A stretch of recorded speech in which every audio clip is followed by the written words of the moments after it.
Mummy light आई? नहीं बेटा, नहीं आई अभी लाइट. ಮಮ್ಮಿ ಅವಳು ವಿದ್ಯುತ್ ತಂತಿಯನ್ನು ಮುಟ್ಟಿದಳು.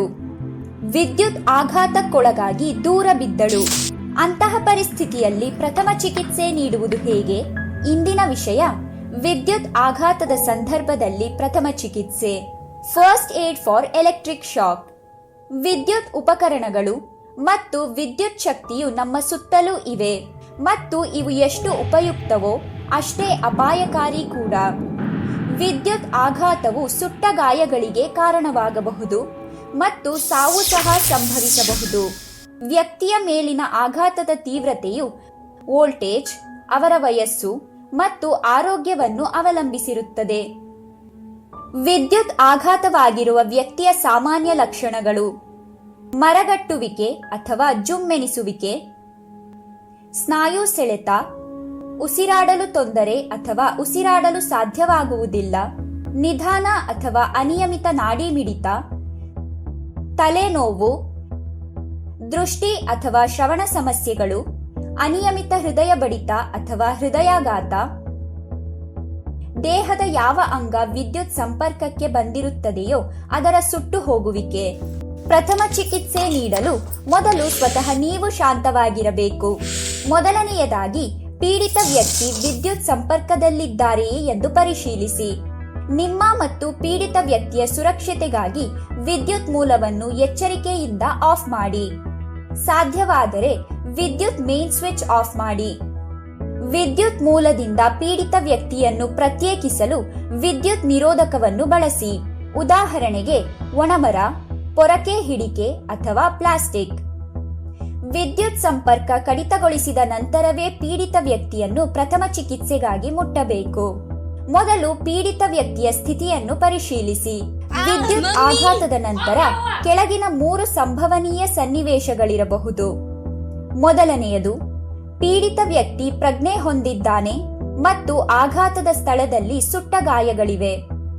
ಎರಡನೆಯದು, ಪೀಡಿತ ವ್ಯಕ್ತಿ ಪ್ರಜ್ಞಾಹೀನನಾಗಿದ್ದಾನೆ ಆದರೆ ಉಸಿರಾಡುತ್ತಿದ್ದಾನೆ. ಮೂರನೆಯದು, ಪೀಡಿತ ವ್ಯಕ್ತಿ ಪ್ರಜ್ಞಾಹೀನನಾಗಿದ್ದಾನೆ ಮತ್ತು ಉಸಿರಾಡುತ್ತಿಲ್ಲ. ಮೊದಲನೆಯ ಸನ್ನಿವೇಶ: ಪೀಡಿತ ವ್ಯಕ್ತಿ ಪ್ರಜ್ಞೆ ಹೊಂದಿದ್ದಾನೆ, ಉಸಿರಾಟ ಸಾಮಾನ್ಯವಾಗಿದೆ ಆದರೆ ವಿದ್ಯುತ್ ಆಘಾತದಿಂದಾಗಿ ಸುಟ್ಟ ಗಾಯಗಳಾಗಿವೆ. ಅಂತಹ ಸಂದರ್ಭದಲ್ಲಿ ಸುಡುವ ಸಂವೇದನೆಯನ್ನು ನಿವಾರಿಸಲು 10 ರಿಂದ 15 ನಿಮಿಷಗಳ ಕಾಲ ನೀರಿನ ಕೆಳಗೆ ನಿಲ್ಲಿಸಿ ತಂಪಾಗಿಸಿ. ಇದಾದ ನಂತರ ಪೀಡಿತ ವ್ಯಕ್ತಿಯನ್ನು ವೈದ್ಯರಿಂದ ಪರೀಕ್ಷೆಗೆ ಒಳಪಡಿಸಿ, ಏಕೆಂದರೆ ವ್ಯಕ್ತಿಯು ವಿದ್ಯುತ್ ಆಘಾತಕ್ಕೆ ಒಳಗಾಗಿದ್ದಾರೆ ಮತ್ತು ನಿಗಾ ವಹಿಸುವುದು ಪರಿಶೀಲನೆ ಅತ್ಯಗತ್ಯ. ಎರಡನೆಯ ಸನ್ನಿವೇಶ: ಪೀಡಿತ ವ್ಯಕ್ತಿ ಪ್ರಜ್ಞಾಹೀನನಾಗಿದ್ದಾನೆ ಆದರೆ ಉಸಿರಾಡುತ್ತಿದ್ದಾನೆ. ತಕ್ಷಣ ಆಂಬ್ಯುಲೆನ್ಸ್ಗೆ ಕರೆ ಮಾಡಿ. ಪರಿಸ್ಥಿತಿಯ ಬಗ್ಗೆ ಸ್ಪಷ್ಟ ಮಾಹಿತಿಯನ್ನು ಫೋನ್ ಮೂಲಕ ಒದಗಿಸಿ. ಯಾವುದೇ ಬಾಹ್ಯ ಗಾಯಗಳಿಗಾಗಿ ತ್ವರಿತವಾಗಿ ಪರಿಶೀಲಿಸಿ. ನಂತರ ಪೀಡಿತ ವ್ಯಕ್ತಿಯನ್ನು ಚೇತರಿಕೆಯ ಸ್ಥಾನದಲ್ಲಿ ಇರಿಸಿ. ವ್ಯಕ್ತಿಗೆ ಎಲ್ಲಿಯಾದರೂ ಸುಟ್ಟ ಗಾಯಗಳಾಗಿದ್ದರೆ ಸ್ವಚ್ಛವಾದ ಬಟ್ಟೆಯನ್ನು ನೀರಿನಲ್ಲಿ ಅದ್ದಿ ಕೋಲ್ಡ್ ಕಂಪ್ರೆಸ್ ನೀಡಿ. ಮೂರನೇ ಸನ್ನಿವೇಶ: ಇದು ತುಂಬಾ ಗಂಭೀರವಾಗಿದೆ. ವಿದ್ಯುತ್ ಆಘಾತಕ್ಕೊಳಗಾದ ವ್ಯಕ್ತಿ ಪ್ರಜ್ಞಾಹೀನನಾಗಿದ್ದಾನೆ, ನಾಡಿ ಮಿಡಿತವಿಲ್ಲ ಮತ್ತು ಉಸಿರಾಡುತ್ತಿಲ್ಲ. ಈ ಪರಿಸ್ಥಿತಿಯಲ್ಲಿ ಆಂಬ್ಯುಲೆನ್ಸ್ಗೆ ತುರ್ತು ಕರೆ ಮಾಡಿ ಮತ್ತು ತಕ್ಷಣವೇ ಸಿಪಿಆರ್ ಅನ್ನು ಪ್ರಾರಂಭಿಸಿ. ಸಿಪಿಆರ್ ನೀಡುವ ಮೂಲಕ ಪೀಡಿತ ವ್ಯಕ್ತಿಯ ದೇಹದಲ್ಲಿ ಆಕ್ಸಿಜನ್ ಯುಕ್ತ ರಕ್ತದ ಪರಿಚಲನೆಯನ್ನು ಕಾಪಾಡಿಕೊಳ್ಳಲಾಗುತ್ತದೆ. ಇದು ಜೀವ ರಕ್ಷಿಸುವ ವಿಧಾನವಾಗಿದೆ. ವಿದ್ಯುತ್ ಆಘಾತದಿಂದ ನಿಮ್ಮನ್ನು ರಕ್ಷಿಸಿಕೊಳ್ಳಲು ತೆರೆದ ಅಥವಾ ಇನ್ಸುಲೇಷನ್ ಇಲ್ಲದ ತಂತಿಗಳನ್ನು ಬಳಸಬೇಡಿ.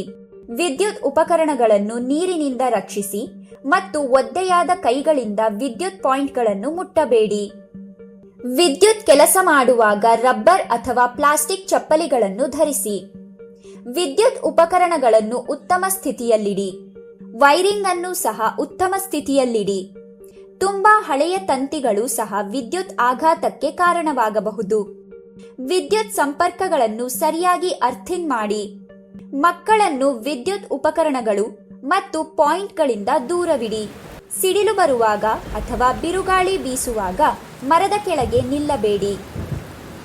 ಸಾಧ್ಯವಾದಷ್ಟು ಬೇಗ ಯಾವುದಾದರೂ ಕಟ್ಟಡದೊಳಗೆ ಆಶ್ರಯ ಪಡೆಯಿರಿ. ಒಂದು ಮುಖ್ಯವಾದ ವಿಷಯ, ಸಿಡಿಲಿನಿಂದಲೂ ವಿದ್ಯುತ್ ಆಘಾತವಾಗಬಹುದು. ಅಂತಹ ಪರಿಸ್ಥಿತಿಯಲ್ಲಿ ಪ್ರಥಮ ಚಿಕಿತ್ಸೆ ನೀಡಲು ನೀವು ಕೂಡಲೇ ಪೀಡಿತ ವ್ಯಕ್ತಿಯನ್ನು ಸ್ಪರ್ಶಿಸಬಹುದು. ಪೀಡಿತ ವ್ಯಕ್ತಿಯ ಮೂಲಕ ವಿದ್ಯುತ್ ಪ್ರವಾಹ ಹರಿಯುವುದಿಲ್ಲ. ಪ್ರಥಮ ಚಿಕಿತ್ಸಾ ವಿಧಾನವು ಈ ಹಿಂದೆ ಕಲಿತಂತೆಯೇ ಇರುತ್ತದೆ. ಪ್ರಥಮ ಚಿಕಿತ್ಸೆ ಕಲಿಯಿರಿ, ಎಚ್ಚರದಿಂದಿರಿ.